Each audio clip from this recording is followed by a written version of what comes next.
Good evening. My name is Ian Mowat, and tonight I'll be talking about the differences between wired and wireless networks. How the OSI model works. The OSI model consists of 7 layers. These 7 layers work together to send and receive data over a network. Each layer performs specific tasks to achieve this.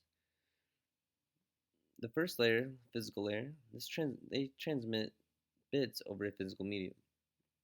Layer 2, data link layer, defines the format of data on the network. Layer 3, the network layer, decides which physical path the data will take. Layer 4, the transport layer, transports or transmits data using transmission protocols including TCP and UDP.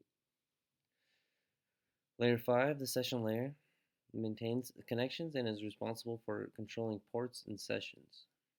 Next, we have Layer 6, presentation layer. This ensures that data is in a usable format and this is also where data encryption occurs. Finally, Layer 7, the application layer. This is where applications can access the network services. Here we have the differences between Layer 1 and Layer 2 of wired and wireless networks. Wired networks use physical cables such as Ethernet, fiber optics, and other wiring to transmit information over the medium. Wireless uses air as its medium for sending data. Wired goes by the IEEE 802.3 standard, which is the Ethernet standard, and wireless uses the IEEE 802.11 standard, which is the wireless standard. For the data link layer, wired networks have 2 MAC address fields for sending packets. They usually have a source and destination MAC. For wireless, they use 3 MAC address fields, one source, one destination, and one for the SSID. Wireless security risks. These are only 3 of the many security risks that are involved with wireless networks. One of them is war driving. This occurs when wireless networks are not properly secured. Anyone within the radius of the wireless router could possibly connect to the network. Then we have evil twin attacks. Attackers may set up a network access point to impersonate a home or business's wireless network. The victims will connect to the evil twin, and the attacker may gather sensitive information such as credit card info, passwords, etc.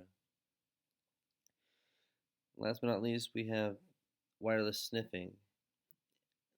If a wireless connection is not encrypted, attackers could use packet analyzing tools such as Wireshark to obtain sensitive information.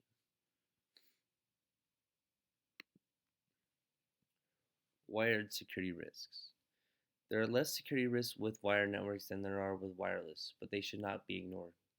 Security risks involved with wired networks happen less often since an attacker needs to gain physical entry to the building and get access to an Ethernet port. Attackers could gain entry to a building by tailgating, which is a practice where the attacker follows close behind someone when they enter a room or building to gain entry to a secure area.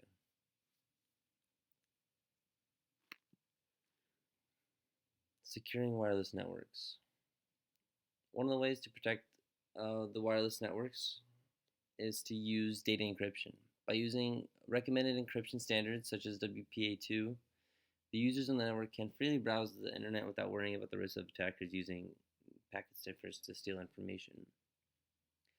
Next, you should always change default passwords, and if possible, give every user their own set of credentials, their own set of login credentials for the wireless network. Restrict access, limit who can enter the building. If they don't need to be there, they shouldn't be allowed there. If this isn't possible, ensure the wireless router is in a safe place. And finally, protect SSID. You protect your SSID, but not broadcasting it to the public. Attackers like to use efforts such as war driving to drive around and look for unprotected wireless networks.